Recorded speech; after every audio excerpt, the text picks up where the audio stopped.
Shalom. Welcome to another episode of Inspiration from Zion. I'm Jonathan Feldstein, and I have the privilege of being your host, coming to you from the Judean Mountains here in Israel. I like to refer to it as the original Bible Belt. Inspiration from Zion is a program of the Genesis 1-2-3 Foundation, whose mission is to build bridges between Jews and Christians with Israel in ways that are new, unique, and meaningful. I pray that you will find this all of those. Through this program, we're excited to connect you to people and stories in and relating to Israel to give you a window to look through, experiencing aspects of life here that you might not otherwise know about. We want this to be interactive, so please be in touch with us at inspirationfromzion@gmail.com and send along any questions and any comments about any topic anytime. Or you can reach us through all the social media or at genesis123.co. Stay tuned until the end, where we're also going to offer you an exciting opportunity, and please feel free to share this with others who will also find it of interest. A little over a week ago, I was watching the Charlie Kirk Memorial and was inspired by many of the speakers and their celebration of Charlie's life and legacy. The memorial has been described properly as one of the most powerful and uplifting spiritual events this century and perhaps in the last 100 years, paying proper tribute to a giant of a man who was cut down in the prime of his life. There were and many are, there were and are many reasons to celebrate Charlie Kirk's life and legacy, one which we pray we will continue to inspire here and will continue for generations. Was moved by the expressions of faith and the deep emotions that were expressed. It was late at night here in Israel, and as I watched, I was rapt. I was surprised to see, however, Tucker Carlson introduced, and my ears picked up when I heard him mention Jerusalem.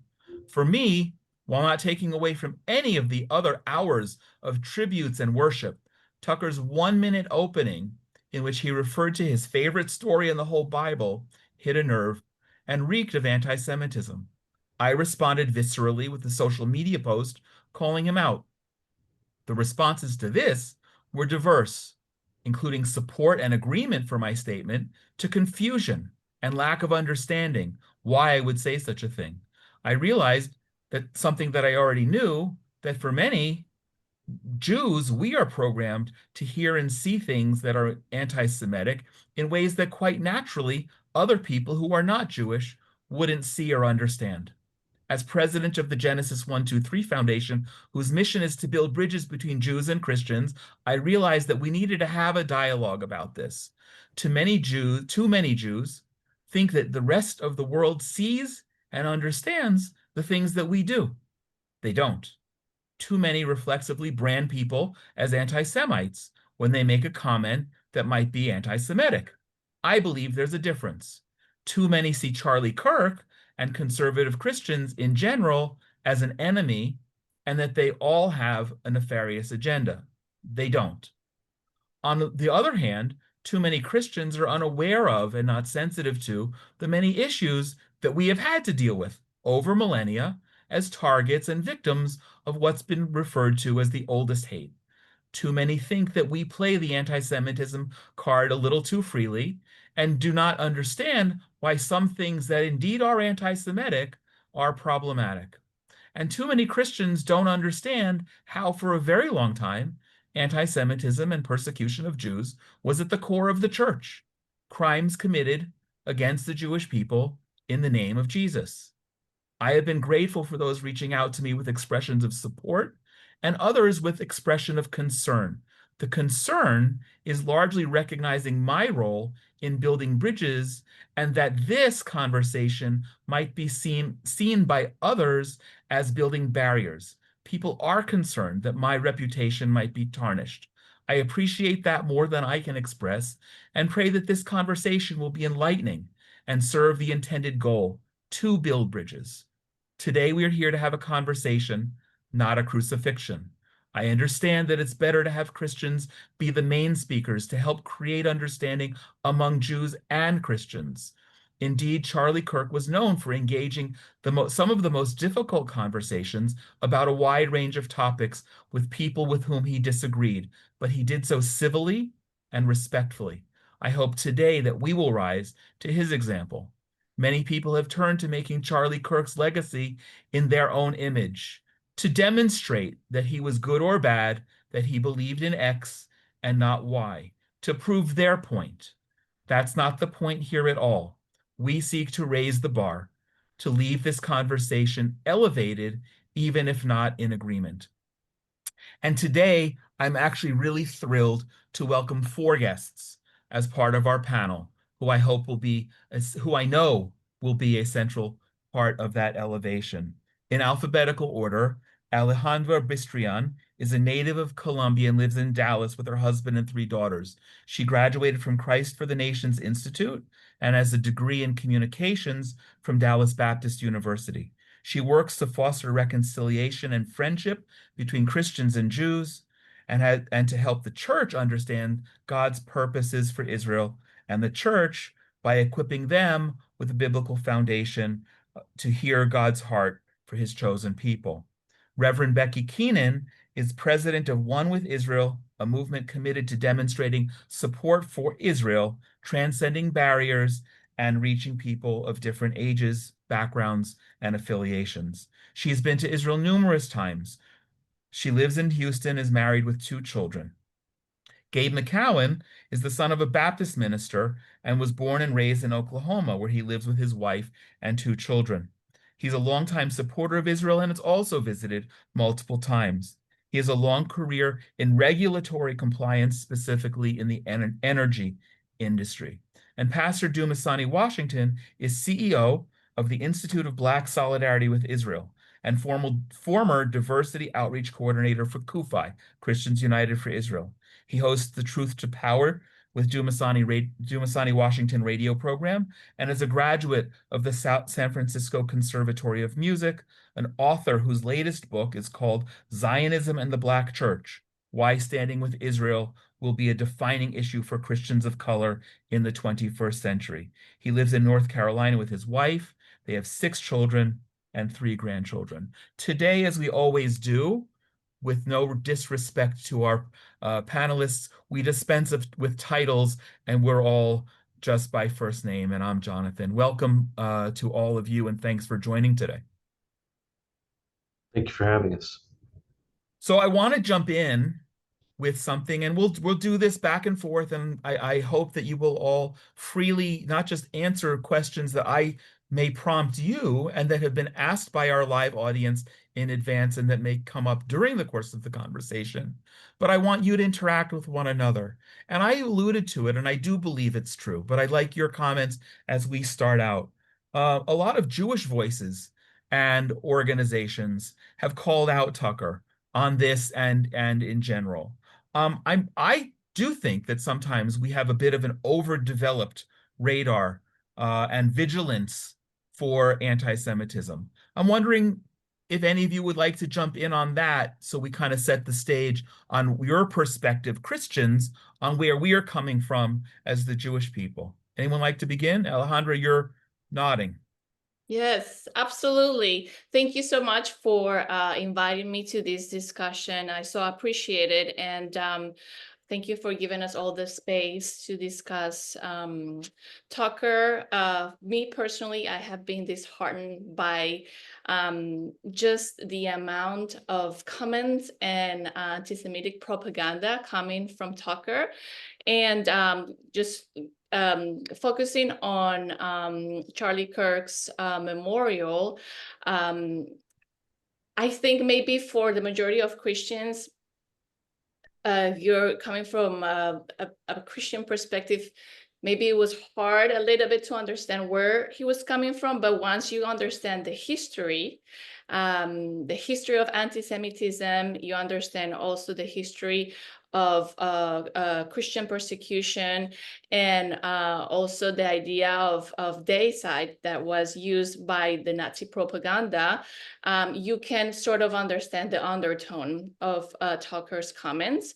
And first of all, just the idea of him just saying people eating hummus, you know, I felt that was very derogatory. But just the implication that he was saying basically Jesus was he was implying that Jesus was killed by the Jews because of what he said.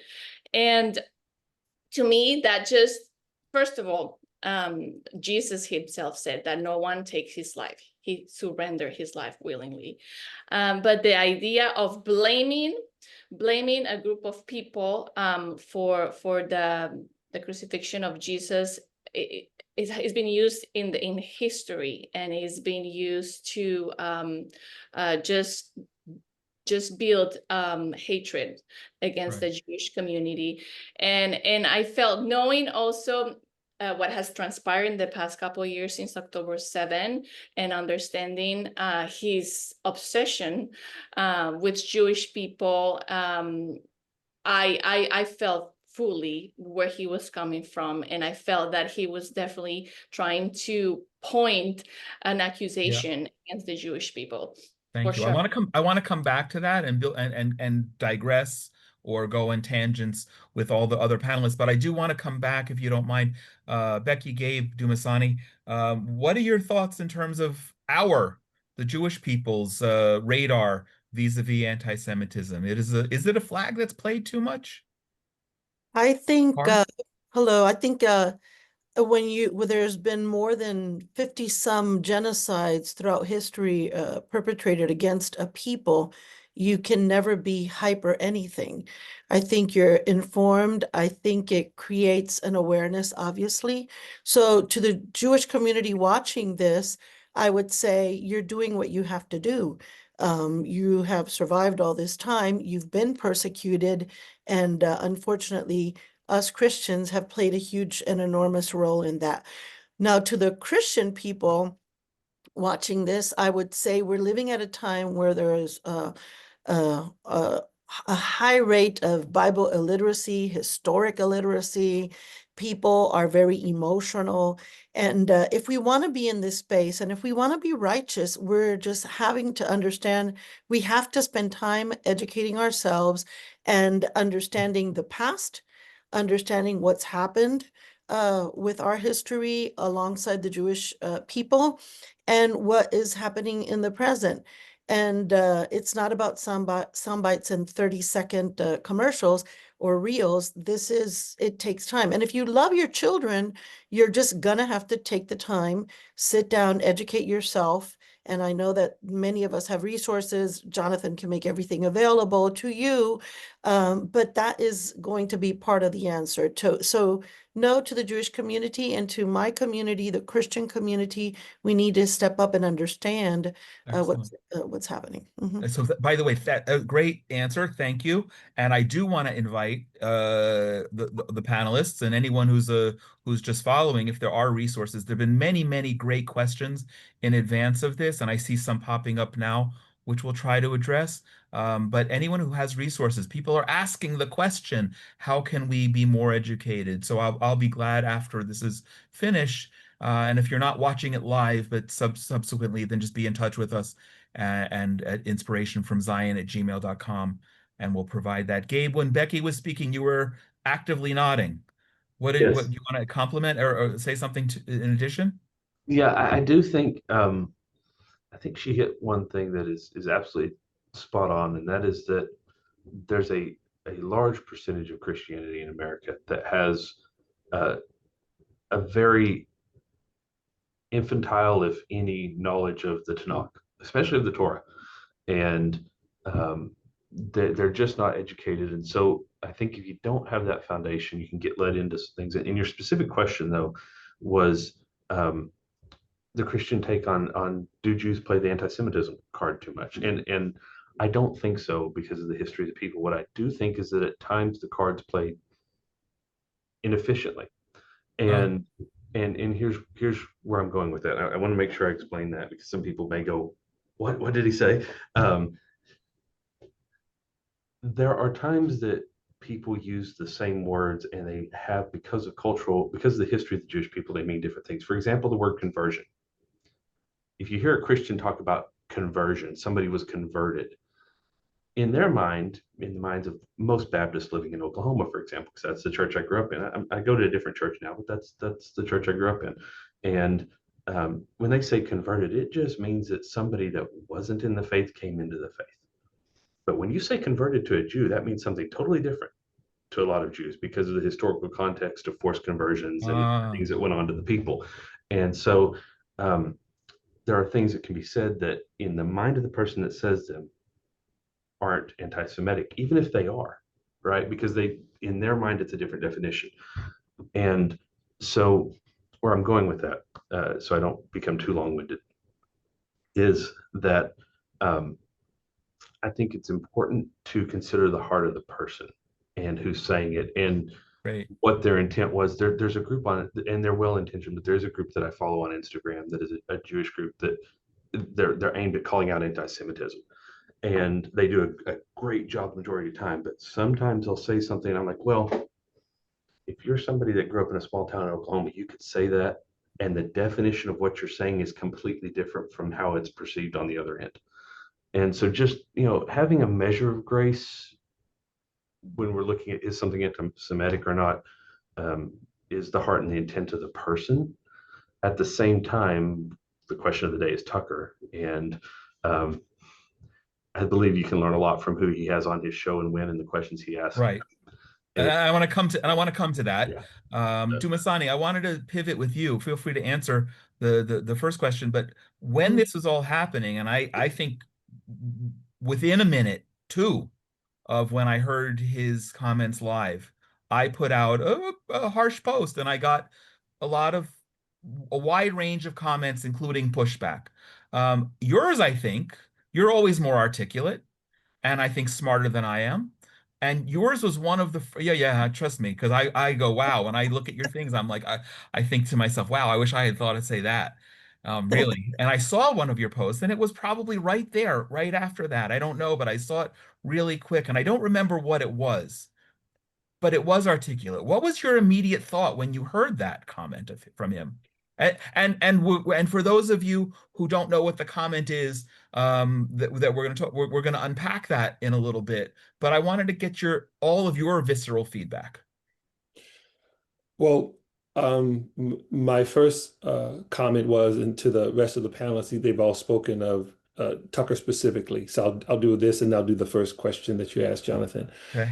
Tucker has a track record now that goes back to the fall of 22 of being a raging anti-Semite. I tell people the only difference between him and Candace Owen is delivery. They're just as unhinged. It's just he does it more suave. He does it with a Mm. journalistic flair. She just does it more shrill, but it's the same thing, right? And it's not just the quote unquote anti-Semitism of what he does, it's the lying. This is what I've shared this with other people. He misrepresents, it's obviously it's anti-Semitic, but he lies all the time. For someone who's supposed to be a journalist for the last, 30, 40 years, he lies all the time. And part of our frustration is that it is never called out. So when I commented on it, it had to do with not just what he said, but who said it. Tucker Carlson, who has, again, for these last 3 years, lied about Israel, lied about Netanyahu, lied about Jews, just the whole thing. So I was, I'm kind of old school, not always all that couth and everything. I had the issue with him being in the thing in the first place, right? My issue was with TPUSA. Why would you platform? I get it. I get it that he has a long-standing relationship, yada yada yada. But this guy's really, really, really clear. So I was not surprised. As a matter of fact, I thought he was gonna say something worse than that, right? Talk about Epstein files or whatever else like that. He's at Charlie Kirk's memorial. He has no decorum, right? No concern about Charlie Kirk's family, the thousands, the millions of people watching. So yeah, I immediately went there. So Jonathan, I know we're gonna go further. Go to the first question, answer your question, and you're asking us, each of us. And again, I appreciate you for doing this, Jonathan. And I know you're getting a lot of, from what you've said, a lot of pushback and feedback, a lot of negative and everything, but I get it. I do. You were asking, do the Jewish people play the anti-Semitism card? You asked it around that way, Yeah. along those lines. And my answer to you would be sometimes yes. And I've said this before in the past. And I said it in the same context that I've asked about. Whenever I've asked that question, I'm usually asked about in terms of the Black community. That sometimes the Black community plays the racism card too much, right? And that's actually the thing. And now, having said that, yes, and I want to be very, very clear about it. I'll give you an example. About 2 years ago, Jamie Foxx, very well-known actor, singer, everything, made a comment on Twitter that he was going through something personal, and he said he made a very, very old statement. If they did it to Jesus, meaning they killed Jesus, what about you? He wasn't talking about the Jews, but he was talking about something personal. In other words, he was being personally persecuted. And he says, just like my mama, or whoever told me they did this to Jesus, do it to you. Of course, when many of the Jewish followers saw it, and I completely understand, they thought he was saying the Jews, the pejorative Jews killed Jesus. That's not Sure. what he meant. And one of the reasons, and people got upset with me. Some of my Jewish friends got upset. Oh, Dumisani, you're making an excuse for Jamie Foxx. I said, dude, I've called out Louis Farrakhan. Why in the world would I, swallow my words for Jamie Foxx? I'm going to get death threats for saying something about Louis Farrakhan. My point was this, until everybody said, my point was this, simply. Jamie Foxx, to our knowledge, and he's been in the limelight since the 90s, since back in the Living Color days, has never said or done anything that could be construed as anti-Semitic. And we asked people even show us, and some people showed us. There's a event where several years ago, whatever the black event was, Louis Farrakhan was one of the people there at the event, and they took a picture, said he was there with them, and said, okay, he was there at the thing where I said, what has he said or done? We have Louis Farrakhan's whole track record, right? What he said or done, and they couldn't, and said, no, we're not so trying to defend him and make excuses. We're simply saying, if you can then connect what he just said to a body of work that has been clearly anti-Israel, anti-Semitic, then yes, that was the Tucker thing, right? And which I know we'll get into the nitty-gritty Yeah. of what he actually said in the Gospels, but I want to just make sure I make that point clear, Jonathan. And you kind of picked up on also on what Gabe is saying. You have to understand the context. And I've said this many times before. I'm just going to share a quick personal story. There was all around 22, 23. There were two Kentucky legislators who were caught on a hot mic using the phrase "Jew me down." And I mean, that's terrible. And it's very hard for a Jewish person to hear that and think anything other than it being anti-Semitic. And it is. But these were two guys who, Gabe, I'm going to pick on you. You're from Oklahoma. They're from Kentucky, similar kind of thing. Yep. And they didn't know, but everyone jumped down their throats and started accusing not just of anti-Semitism, but accusing them of being anti-Semites. And I found that these guys actually apologized and were so repentant. And so I wrote to them, eventually went to the Kentucky State Capitol and met with them. I said, we need to use this as a learning point, but I don't believe we can call everybody who says or thinks something that's anti-Semitic, and it is, that necessarily makes them an anti-Semite, and there's a difference. Let me ask you, Becky, I know you just raised your finger, but I want to pivot. We do need to kind of dissect, because there's still a lot of people who are watching or following this who may be still scratching their head about what it was that was so bad that Tucker said, and we're going to get into that. But as we've kind of come up with the Dumasani, and Gabe, you just addressed it from different perspectives. If it had been someone else speaking there, if it had been a member of the staff of Turning Point, or one of one of Charlie Kirk's donors, and he or she had used that exact same biblical reference of the Jews killing Jesus and hummus eating, whatever, plotting, would it have been perceived as negatively? Someone who doesn't have the history that Tucker has, which we're also going to get into. Becky, did you want to touch on that or pass? I think I'm not passing. I think there's two things. One is the platform you're given, and number two, what we just talked about, your background, your understanding of things. So if I put a teenager on a big platform and they make a terrible mistake, we hope that both, and what I was going to say, the reason I was lifting my finger is there's a learning curve on the Jewish side as well, Yeah. to learn about us, Yeah. because there's some perceptions, like all of us are Catholic, the Pope is the leader of all of us. I get asked that all the time, all the time, all the time. The Pope did this, the Pope did that. Look what your leader did. And I have to go over we're very diverse. We're not a monolithic, group, whatever. So the answer to that is it depends on who the person is. There has to be, a measure of understanding. We need to be, smarter. But the organizers of these types of events where there is an enormous platform, I think they need to be held accountable for who they invite and who they continue inviting. And I think that's, thank God we live in America and we can have pushback and campaigns and write to them and hopefully, go through channels, human people that know them, the personal touch, and see if we can reach these heads and all that sort of thing. But there's not a yes and no answer to that. Now, I will say though, we're living in a world, and where are the parents teaching their kids? You do not speak this way. You think for yourself. You need to read yourself. You need to go to legitimate sources. Dumasani mentioned that Tucker Carlson is a journalist. Well, in journalism now, you can you can say lies. You don't have to really share the news. Remember, news used to be what happens north, east, west, south. That's the word news, and it was facts were reported. Well, that's not what's happening anymore. People report feelings, agendas, and who supports them financially. That's what gets in. Now, personally, I believe that when it comes to political parties, organizations, and even us as Christians, we cannot allow even a little bit of anti-Semitism when we hear it. We need to respond. How we respond, depending on the context, the knowledge, the age, the platform of the person, that can differ. But being anti-Semitic cannot be normalized in any way. It cannot be part of a political agenda and be accepted. And we're seeing that in the Democrat Party with Mamdani in New York.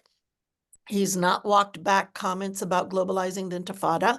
That is wrong. That is wrong. And it cannot be an accepted ideology in any way, shape, or form. Parents, where are you? Pastors, where are you? Heads of organizations, where are you? This starts in the home.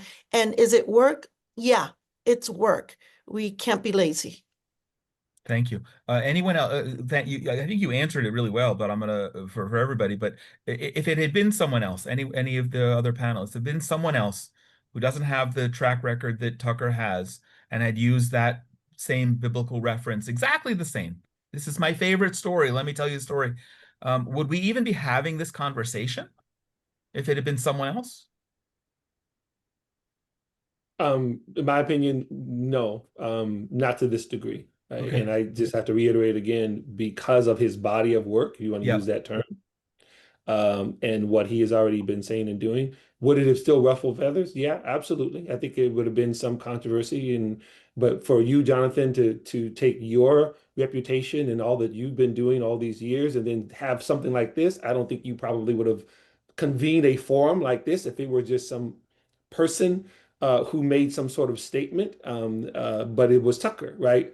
Like I said, it'd be like, I could give some other names, but I won't go there now, so to make this all more controversial. But it's somebody else who's been over these last several years making a name for themselves as a raging anti-Semite, right? I mean, the first eyebrow raise is, why are they at the podium in the first place? And the second thing is, okay, of course they're going to say something like that. So yeah, I think that if it were somebody else, not as Tucker, I don't think it would have been as much of a thing.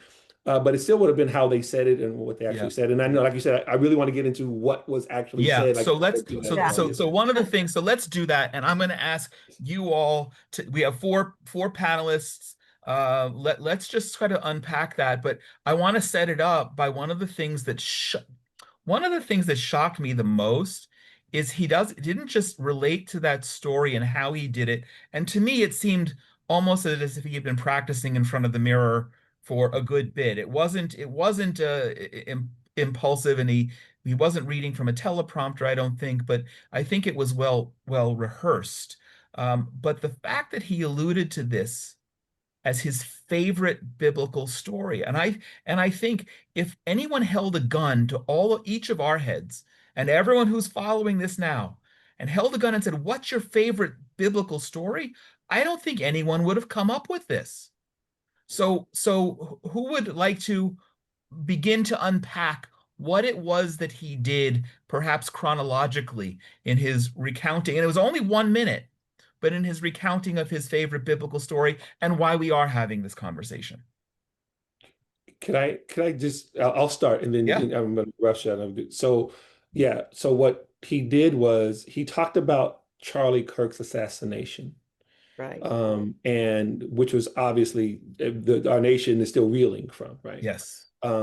Clearly by Charlie's enemies. So he was drawing a parallel between Charlie Kirk having enemies and being killed, and Jesus having enemies and being killed, right? Now, again, that's something people have done for the last 2,000 years. In other words, they've made they'll use Jesus either as a religious or political figure who was assassinated. Again, I'll use it. Can I just use the Black community?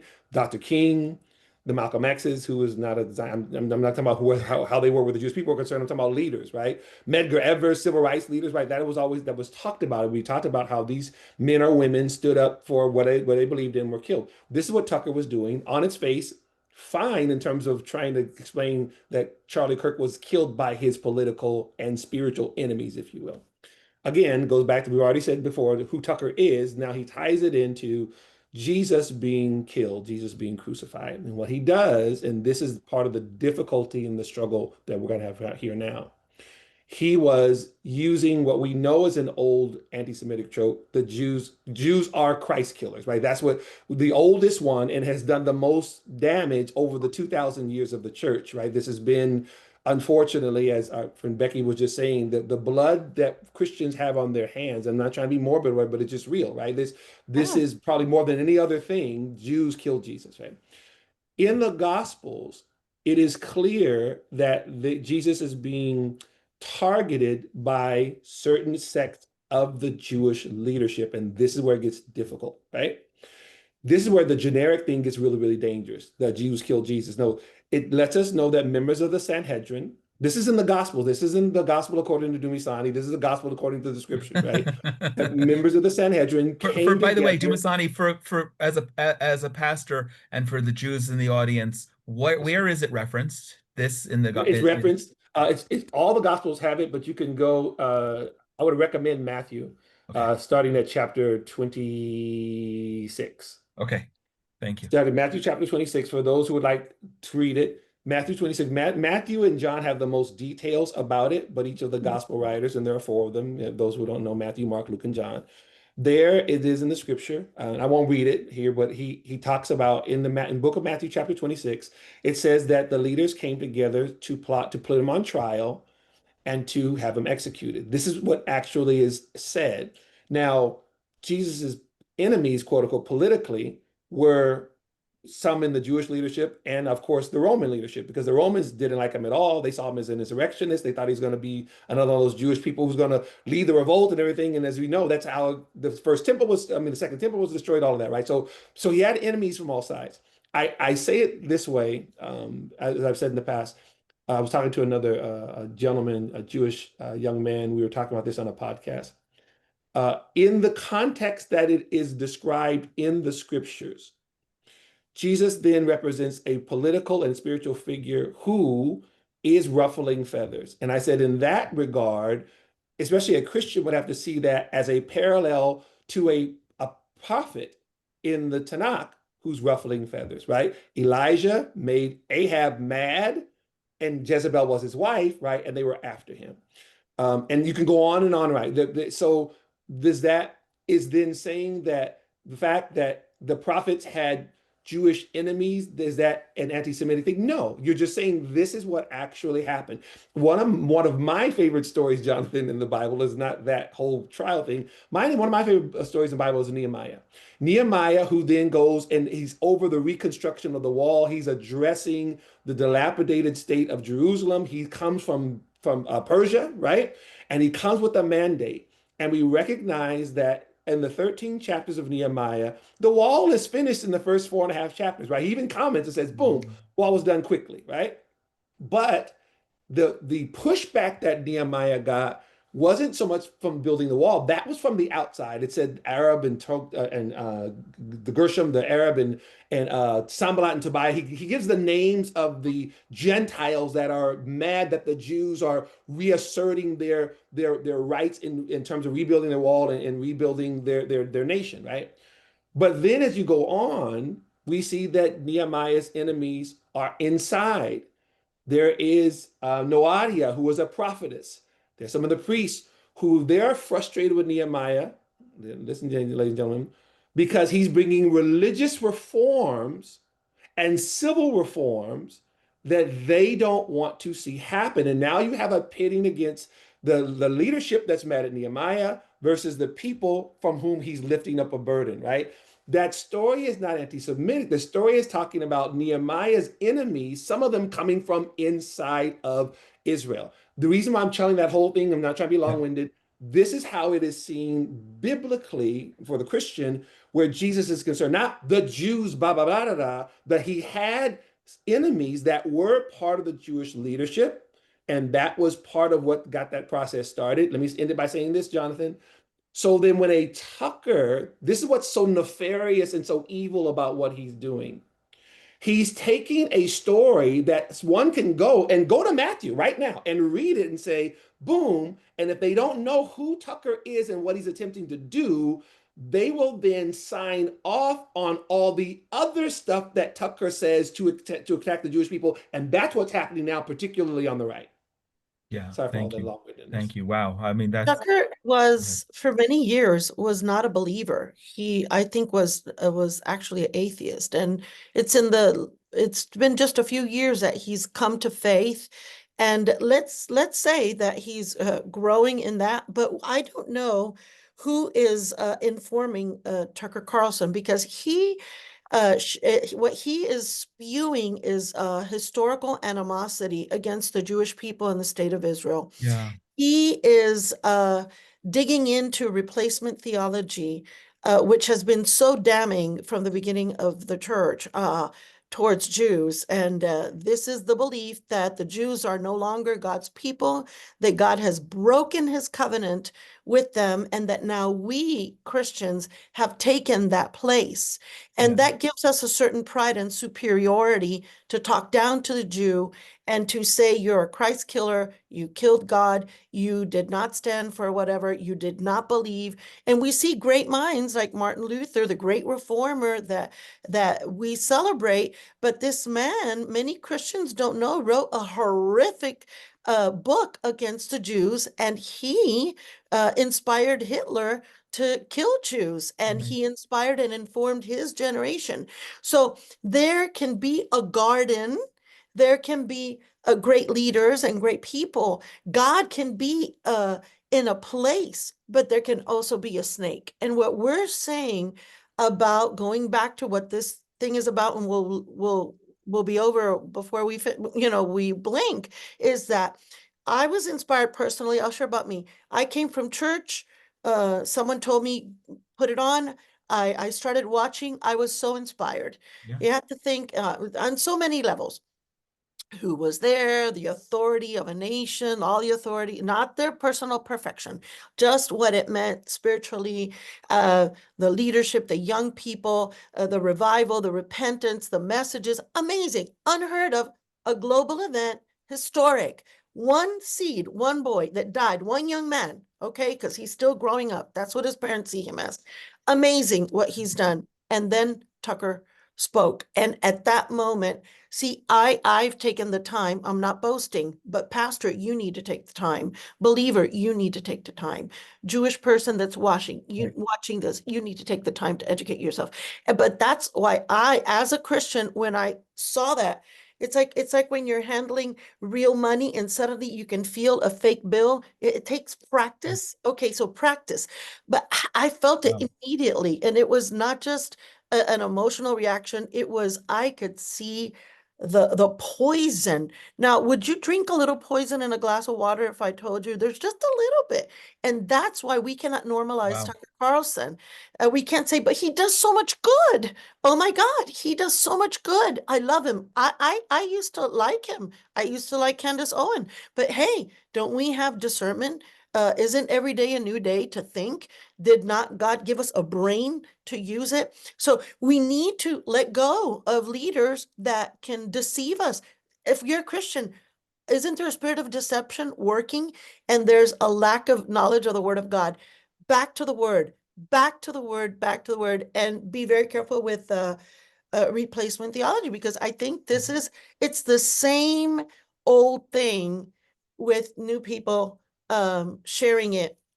Like Dumisani said, Candace in one way, Tucker in another way, some, out there in your face, some for younger, generations. And I want to say this, you cannot demonize God's plan in choosing the Jewish people, making a covenant with them that doesn't depend on them. It depends on God. Thank God.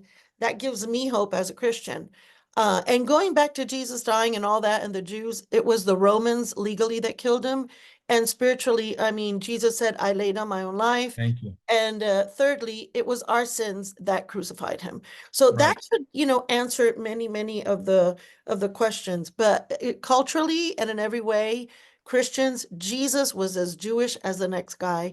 So how can we demonize and hate his people whom God chose to put him in that context? Those were the people, the fathers and the mothers and the leaders and the whole culture that created, that raised this young man that was Jesus, the Jew.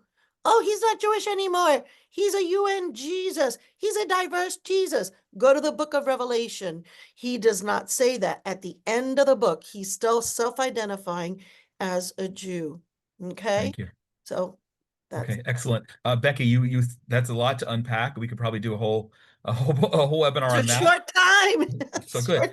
But Gabe, there were some things we've only met now for the first time like this ever. Everyone else I've had relationships with over the years. And the other day when we were chatting just by text, you made a comment that picked up on something that Becky just alluded to, and but before I ask you to comment on it, I sometime in this past week, I don't remember when, I had an hour-and-a-half conversation with a pastor friend who didn't understand why what Tucker said was anti-Semitic, and I had to explain it. And that was my affirmation. I think that was last Saturday night, and that was my affirmation that this conversation needed to happen with Grace.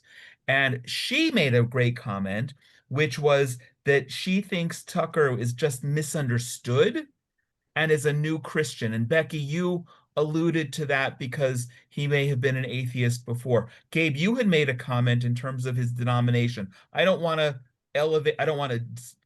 bring this down to beating up on denominations, but maybe can you speak theologically as to why you made that comment?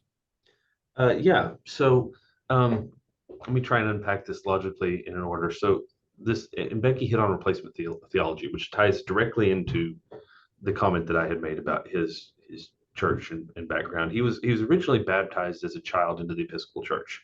Tucker was then an atheist for a large majority of his adult life until a few years ago, and he began to return to the Episcopal Church, particularly the Anglican branch. Now, the Episcopal Church, I want to be clear on this, has changed some of their historical views.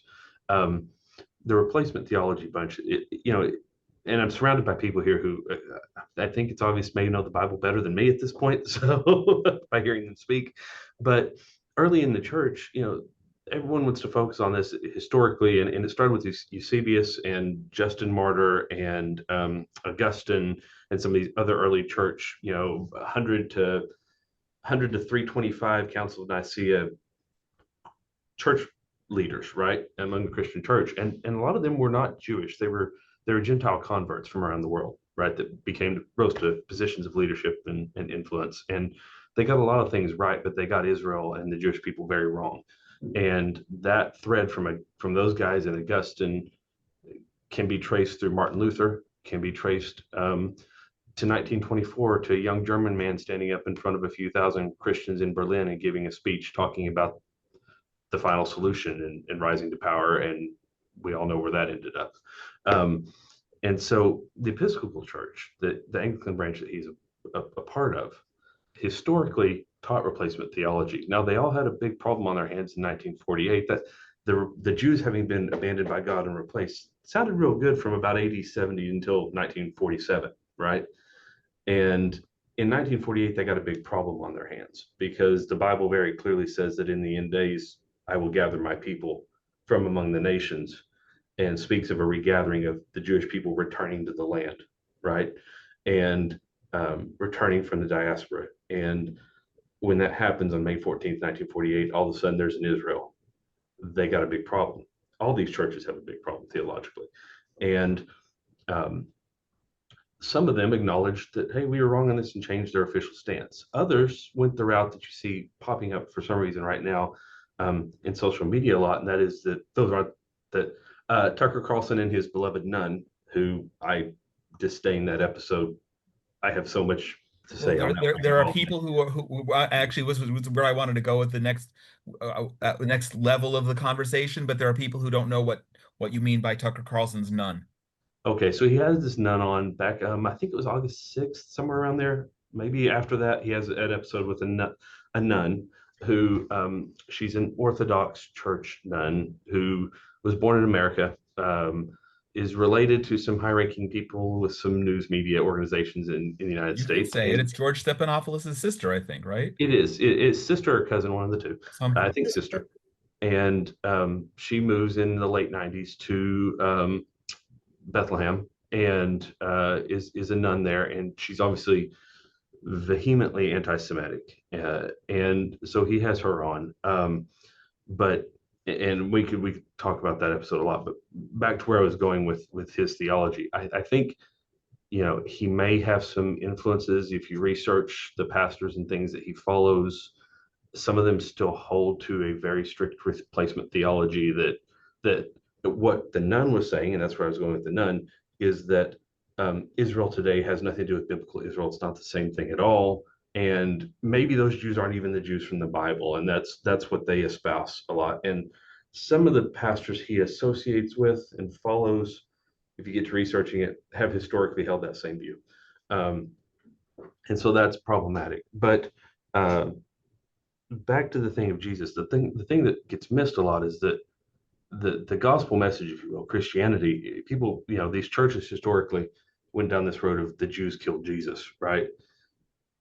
But the Jews spread the message of the Bible and the gospel and the story of Jesus throughout the entire world and gave their lives for it. You got to remember, these authors of the New Testament, with basically one exception, were all Jews. They grew up in the temple. They were as Jewish gets, and the guy that they're telling the message about was as Jewish gets. Yes. And they want to say, and it's clear in the New Testament, there's a small portion of the leadership of the Jews that did this. There were also 5,000 to 7,000 people at a time that came to hear him speak and supported him and welcomed him with palm branches into Jerusalem, and those were also Jews. So you can make a good argument that it was a very small minority in leadership that had the issue, and that was political. It was not necessarily the Jewish people as a whole. And there's plenty of examples of Jews that were avid supporters of Jesus. And I think that's really important not to let that get lost in this message of replacement that some people want to preach, which I personally believe is completely demonic. I could not be more against anything, but anyway, I've probably said enough unless you want me to expound on. No, thank you. I actually wanted to, because I'm just suddenly looking at the time that we could go on for quite a while, but in deference to all of your schedules, we'll go on as long as we can. But Alejandra, I wanted to come to you. You were very vocal on my post and in some of your own in terms of Tucker. And I'm wondering what Gabe just mentioned the episode that Tucker, now going to his history, right? I think we've established that we wouldn't be having this conversation if it had been most other people using the same biblical reference, but we'd be distraught and maybe discussing it amongst ourselves. But Tucker does have a history, and Dumasani, thank you for pointing out that it's going back to 2022. But there are other episodes, and I think Alejandra, I'm not putting you on the spot, there are other things that you had raised in terms of his history and other things that he's done. Could you pick just one and elaborate, so those following and are wondering, why are we picking on Tucker Carlson? Well, actually, I mean, there's been so many different guests that he's had. He even had a senator, his name is Ted Cruz, your senator. Ted Cruz, yes, Ted Cruz. And in a very prideful attitude. He's asking him like, why do we even have to bless Israel? Like, where is that in the, you don't even know your Bible. I mean, just the amount of comments that he's made. He was even just saying, he had an interview, I can't remember with who, where he was just saying that the IDF is killing the people that are coming for aid. I mean, just blatant lies. And just to your point, it was, yes, if someone else other than Tucker had made those comments, maybe it wouldn't be perceived as anti-Semitic. But not only that, just let's understand the climate that we're living on today. Let's understand the rise in anti-Semitism that we've had in the past couple of years. I mean, we've seen close to 10,000 incidents in America alone of anti-Semitism ever since October 7. And just understanding what has happened in our college campuses, it's like we as Christians have to be so careful and mindful in what we say against the Jewish people, because we have been called to be your ally. We have been called to bless you. I mean, even in our New Testament, we're commanded to bless Israel, even financially. Even Paul in Romans 11, he says, do not be ignorant, do not be prideful. Like, the root sustains you. So, I mean, I also want to challenge even my Christian friends, because not too long ago, we had this discussion with family members that are believers, no matter the whether you're Baptist or whatever. It's like, don't be biblically illiterate. Like, read your Bible. Don't be swayed by what you hear on the news. Don't be swayed by what you hear by a very important conservative voice. Just go back to the Word of God. And be faithful to the Word of God says. Because listen, I was just reading an article on the New York Post where they're saying that Tucker Carlson is influencing Gen Z to become anti-Semitic because of the power of his voice. Yes. He's making declarations that Israel controls the U.S. government, as you were asking me, like, what that was very recent. And that the U.S. controls the global media. I mean, these were things that the Nazi Party used, saying, "Oh, the Jews control the world; they control the economy."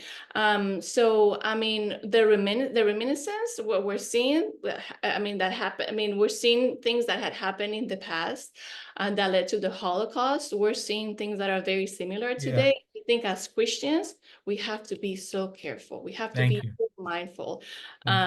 So yeah, that's for not for the purpose of ganging up, although we're all in agreement, but I would like to elucidate for those who are following, who may still don't understand the trend that we've been talking about of Tucker's remarks. Alejandra, you just mentioned a couple. Gabe, you mentioned with the nun specifically.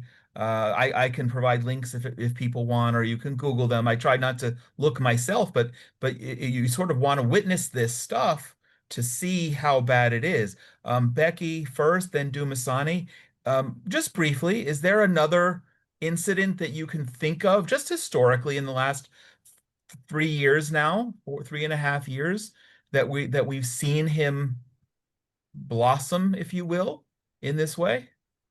I'm not an expert in Tucker because I don't follow that man.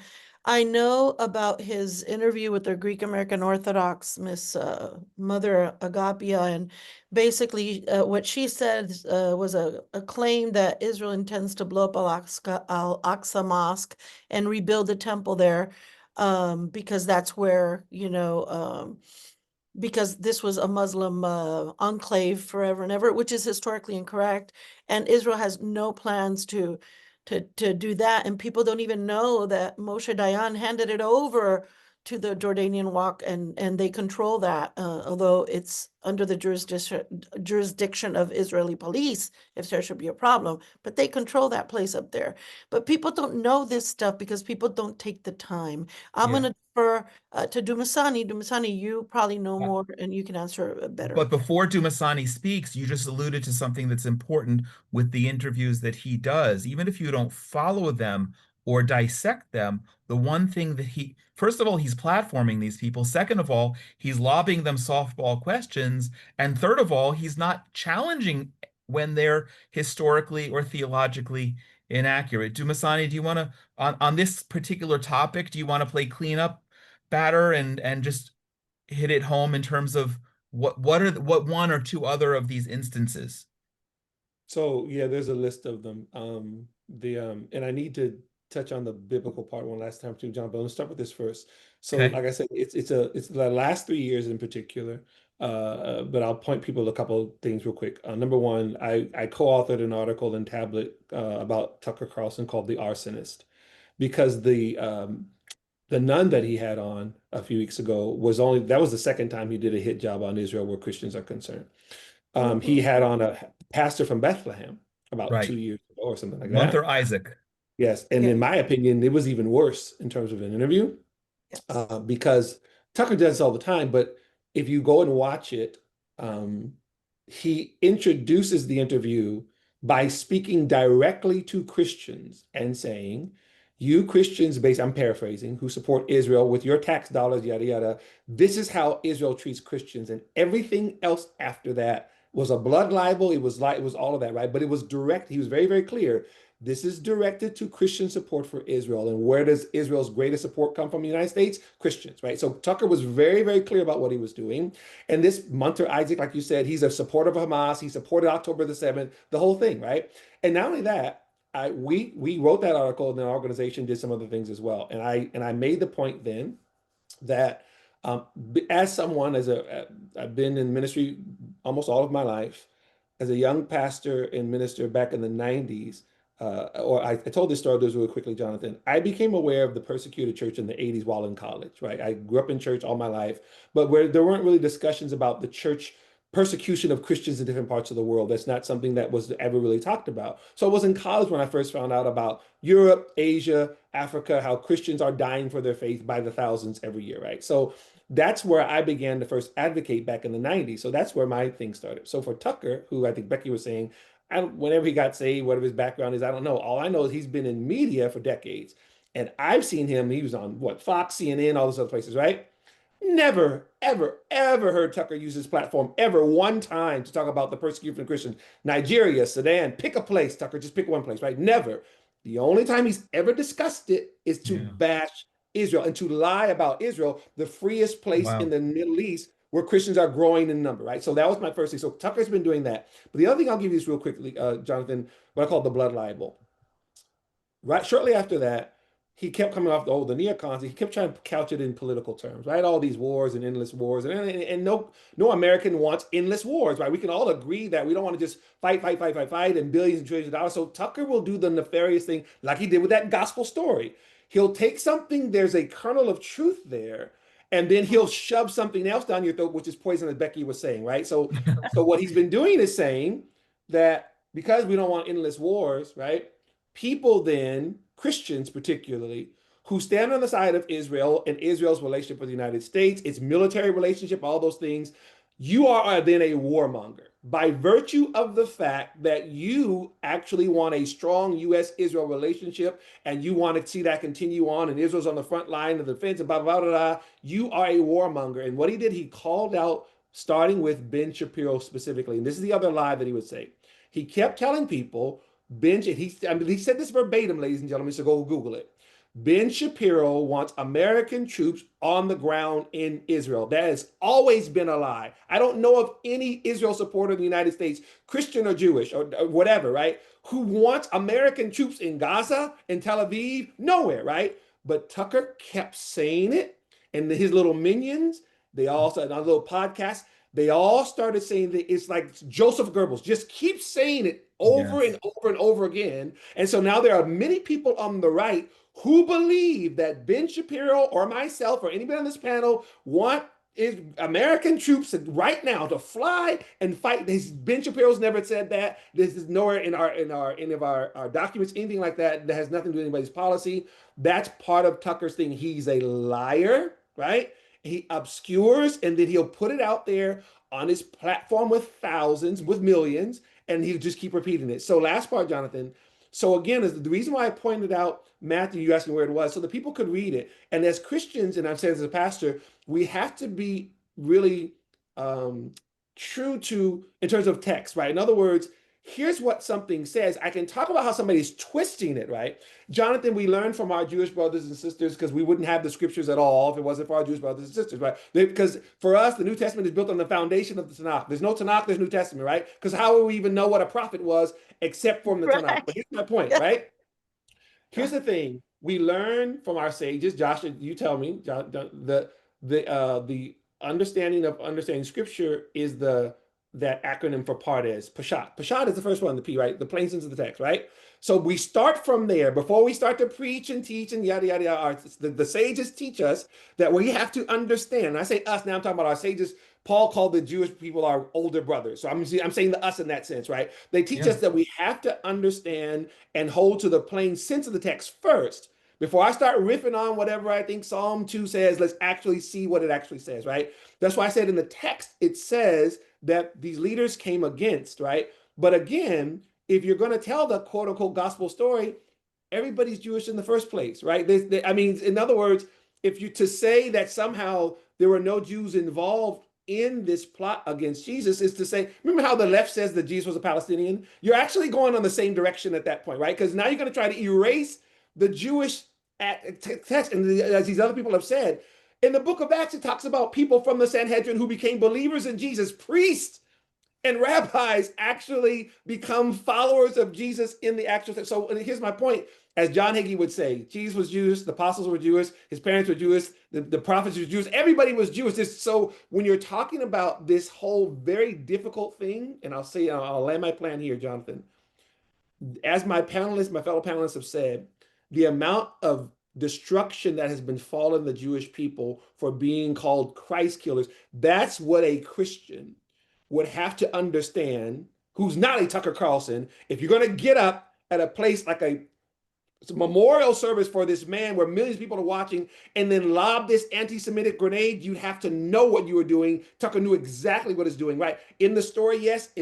Are the Jewish people involved? Yes. But that's not what Tucker was saying. What Tucker was saying was the Jews killed Jesus like Charlie's enemies killed him. That's why the hummus, that's why the Jerusalem thing, the whole thing. This is what I'm saying. If you take it all into context, the blood libels against Ben Shapiro, the blood libels against Christian Zionists, the lies about how Israel treats Christians, clearly Tucker has an anti-Semite agenda. That's why he said what he said. Okay, I'm sorry. thank Sorry you. about this. No, this is great. The one thing that we're on the eve of Yom Kippur, so I'm going to take this instance to apologize to all of you because none of you are getting enough time, and we could go on for hours. But I do want to begin to wrap it up. There's some great questions coming in here.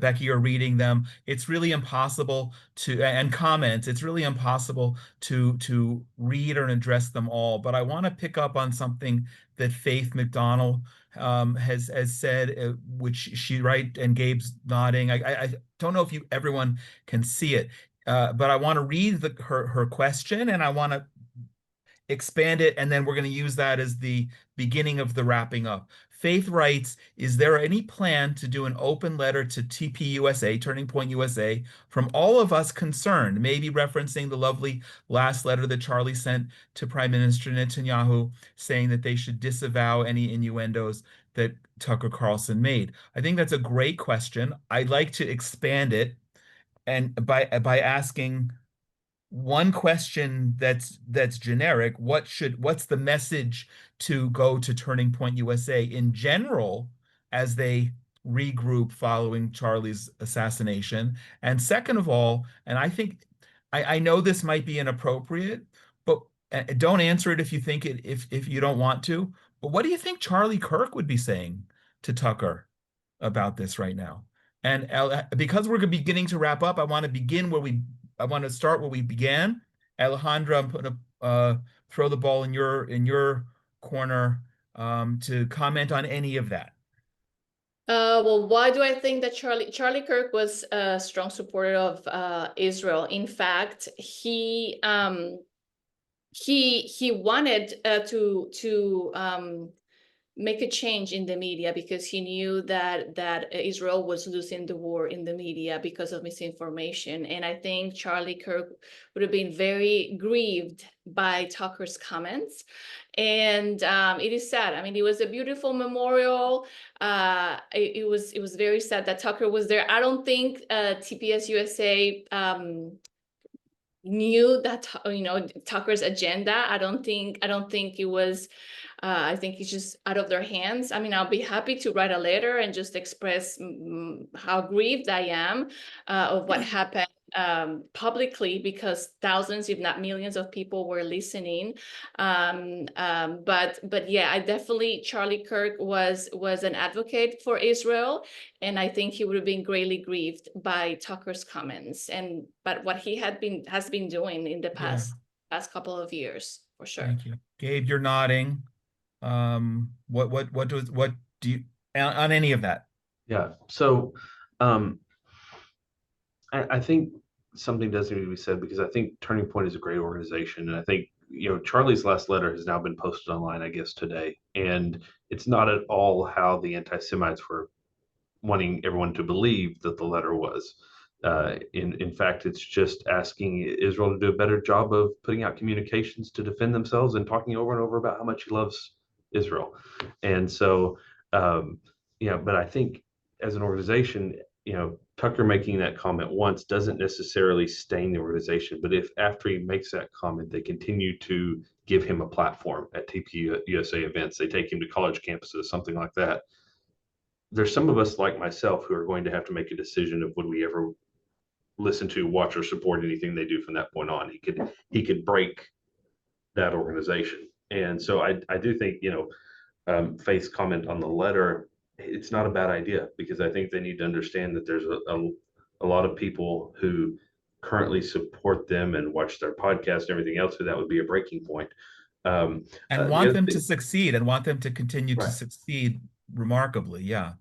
The other thing that Faith said in another comment, I just want to clarify, there is a difference in Episcopal and Anglican in their current stance. And she said that in a second comment, and that's my fault earlier, because when I was talking about Tucker, I don't think I was clear enough in dividing the line that he was baptized in from birth and raised as a young child with Episcopal doctrines from some pastors that still hold replacement theology. He now, because he breaks with them on issues related to same-sex marriage and some other things, he has gone more to the Anglican Church.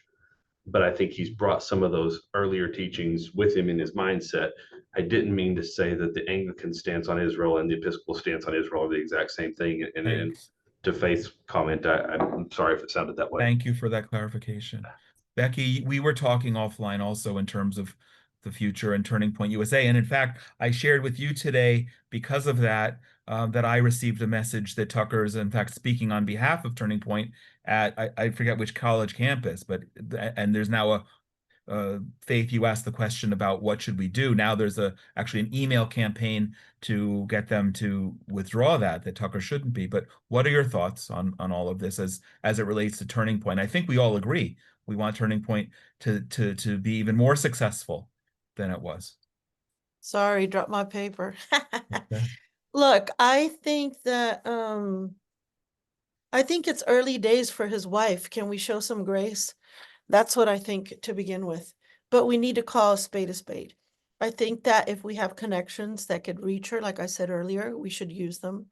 I think that we could write a letter and see, I think if it would reach them and they would read it and all that. I think we've done the right thing in having this webinar, and I hope many, many people see it. But I feel that in America, we've gone through so much. We're stressed as conservatives, Bible-believing people, not just Christians, anyone that had basic common sense for the last, decade or whatever, that when we hear even half-truths from people that once were doing well, we're so afraid of letting go. And we need to, again, think for ourselves, think critically, and And I want to say to people, your life will go on without Tucker Carlson. You can get your information from better sources. And we need not to be so emotional and be so comforted and get our information and our encouragement from sources such as that. Now, what do we do? Because some of the people in the chat were asking questions about our young people. We have been traumatized seeing the turn our young people took, the anti-Semitic marches, how they march for Hamas and pro-Palestinian issues, and how they're confused and how they're even angry, and they call Israel colonists and colonizers, and they're not even the original people of the land. We've heard so much garbage, not rooted in facts. Again, it's all emotional, but we're responding in an emotional way too, because we're responding with fear. Oh my God, look at the funeral. Look at what's happening. It's a revolution, a revival, a good thing for God. And it'll eventually be good for Israel if people come back to the Bible. So what are we going to do? And we're leading with fear. Parents, pastors, individuals, believers, Turning Point USA, I think that God is using, but is not bigger than all the churches. Is not bigger than your influence with your own kid. And yes, these are people that can help and have influence. So what do? Let's see how we can influence Turning Point and reach the heads and the people that we know. Let's do that. Let's have initiatives. It's America. We have free speech. Let's push back. But secondarily, you push back at home.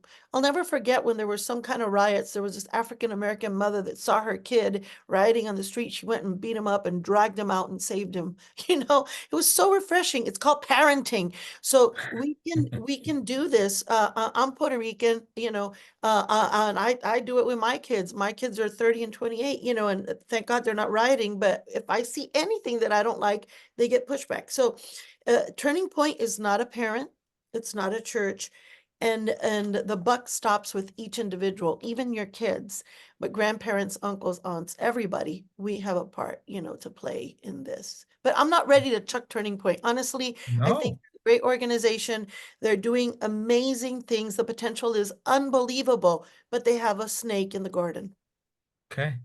Before Dumasani, before you also take the last answer to that, I'm just asking if Jonathan Hausman, who is here, who we wanted to have come and join in the end, if you want to join, just raise your hand and we'll promote you to the panelist. I think we're having a technical issue. Dumasani, go. So our take is a little, our organization wrote two articles directly after Charlie Kirk's murder. Right? I wrote one, my son wrote a second one. The second one that he wrote is entitled Charlie Kirk and Israel, It's Complicated. It's not a plug for our Substack. That's not what I'm doing. I'm saying that for people, if they want to, they get more context, because obviously I can't unpack it And here. you'll give me, But I'm going to collect all of the resources and I'm going to send it out with the video and any links you all want to share. Let's educate. Yeah. we made some people angry by those, not most, but a vast majority it was just informed. And what I mean by that is that we had it again, I have to say again, it's really unfortunate that we're having to have this conversation now with this young man having been murdered with a wife and two children and all of it. And all, it's just unfortunately, it is what it is. We are here now. We pointed out some what we called inconsistencies with some of Charlie's statements, not attacking, meaning from the beginning, we talked about some things. The reason why we were pointing out those things were Israel and the war in Gaza is because we were making it clear that Israel's enemies, Charlie's enemies, and enemies of the Jewish people were using these things the same way that Tucker did what he did at the memorial, right? And again, people have to go and read it. One of the things that we had said was that TPUSA, in light of these types of things, and now I have to call out other names because people may or may not be aware of this. Tucker is one on the right. It's a growing number. Steve Bannon, who has consistently said that Israel is not an ally, it is a protectorate, and that she bit off more than she could chew. And he's calling for regime change against Netanyahu. This is the same Steve Bannon who was in the White House during Trump's first administration. Marjorie Taylor Greene, who wants organizations like CUFI and AIPAC to be made illegal. As far as she's concerned, we are foreign agents of Israel, and the list is growing. Right? What's my point? Each of these people are platformed on TPUSA, and they have received zero pushback, zero commentary before and now after Charlie's passing. This is not me attacking. This is not me coming against. I'm just, once again, forgot to, what does it say in Isaiah? Come, let us reason together, saith the Lord, right? So this is one of the reason together, right? Part of the danger of where a TPUSA is now, as Becky was saying, it's more than a snake. There's several snakes. There is great cause for concern about the future direction of TPUSA. I'm not prophesying. I'm not saying what's going to happen. I'm saying there's enough of a concern there. The last example. About a week ago, Marjorie Taylor Greene posted a screenshot of her text conversation with Charlie, right? Because remember, very anti-Israel, very anti-Semitic. And people who don't know about it, those of you who are watching and say, I don't know what, Marjorie, go and Google it. We have all the receipts. I'm not just saying, as our Jewish friends would say, this is not Lashon Hara. This is not me just trying to put a bad mouth on something. I'm telling you the truth of what's actually going on, right? So Charlie had asked her to come to one of the events so they could debate the whole AIPAC thing. And my point I made to someone else, that's fine because that was Charlie's strength. He wanted to sit down with everyone. Here's the problem. My problem, Jonathan, was this. Marjorie Taylor Greene, like Tucker, like the others I named, this is not just about your opinion. Fine, you don't want Israel, you're an American, you don't have a close relationship with Israel. That's your opinion. Fine, it's a First Amendment speech, right? But you don't get to lie and not have that called out. Marjorie Taylor Greene says that an American citizen who wants Israel, who lobbies Congress, and again, like I said before, those who don't understand, lobby is not a bad word. Now, there's a lot of bad lobbyists out there, but lobbying is simply me going to my senator and saying, hey, I want Israel in the U.S. to blah, blah, blah, blah. There's nothing wrong with that. Marjorie Taylor Greene says that I am acting as a foreign agent of the state of Israel, and I should have to register with the FARA Act. That is a blatant lie, Jonathan. Here's my point. You're going to invite her on your stage on TPUSA to have a debate, but fine, that's fine. But could you still then tell the truth? Tell them she's not telling the truth, right? Yes. That's where the waters have really gotten murky, right? They're just going to have let's just platform and let's just have it. Okay, but if you're not going to call out the lies and the slanders and the blood libels, you're going to get what you're getting. That's part of what's going on right now. Thank you. Panel, stick around for a minute. We're going to have a close with my friend Rabbi Jonathan Hausman, who just joined. But I want to thank you all and everybody who's joining, so I don't forget at the end, you will have a recording of this to see and share tomorrow. It will come out as an audio in the podcast in the coming weeks, whenever we slot it in Inspiration from Zion, to the extent that Zoom allows me to save all of your great questions and comments, and the chat I'm glad to share and continue a dialogue. But I'm really grateful for all of you. I believe we've done what we established to do here, which is to elevate the conversation. But I know we could have gone on for a lot longer. So thank you all. Rabbi Jonathan Hausman obviously is very well prepared for Yom Kippur. He has his sermons written, so he's able to sit around and join us today. And always a pleasure to have him join and share comments and close us in prayer. First of all, I'm not prepared for Yom Kippur, but thank you for that endorsement, Jonathan. I appreciate it. And I'm not just your friend, but I'm Dumasani's friend as well. So, a comment before a closing prayer. I have to tell you all, I've been scribbling notes furiously while this conversation has been taking place, and I've been typing on my screen with all kinds of ideas and thoughts and things to share. And I think what I'd like to do is just share a story, an incident that occurred in a conversation with my late wife and me, dealing with Tucker Carlson. Now, I don't know how many people are, specifically Tucker Carlson. I don't know how many people remember this. Tucker Carlson, if I remember correctly, got his start on CNN, and then he transitioned over to MSNBC with whatever the name of this, Tucker Tonight. I don't remember what it was. Tucker on Broadway. I don't remember what the show was. before he got his gig with Fox News in 2009. And I remember my late wife saying, "Oh, you must be very pleased. You know, here's Fox." And politically, my wife was pretty much on the other side, except when it came to Israel. So I just remember Susan saying to me, "Geez, you must be fairly pleased that Tucker Carlson is making this transition over to Fox News. He's one of your guys." And I said, "Well, what does one of my guys mean?" He said, "You know, another one of your knuckle scraping Neanderthals." Which no, Jonathan, that's the exact term she used.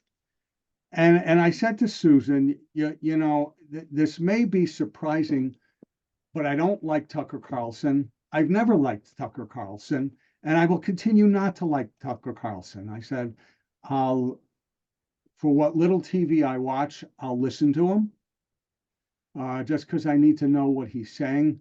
But I don't like the guy. I don't trust the guy. And my wife was absolutely 100% shocked. Shocked.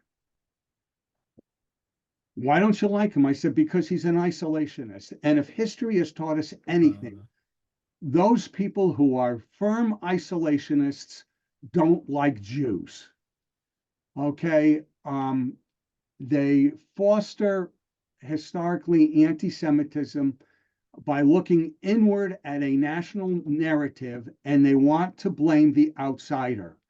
And historically, we Jews are the quintessential outsiders.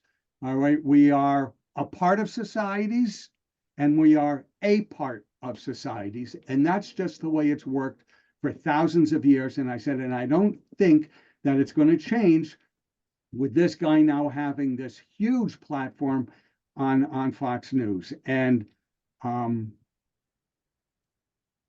just have to say, I'm glad my wife's not around, not alive to see what's happening. Because A, she was a lot smarter than I, but here was this one instance where I can honestly say I was right and she was wrong. Tucker Carlson is exactly what he purported to be 20 years ago. It just hasn't changed. He's just moved in to different platforms to get this message across. And it's as simple as that. And if you're Jewish, should it cause you concern? Well, as I said, at a night to honor Israel,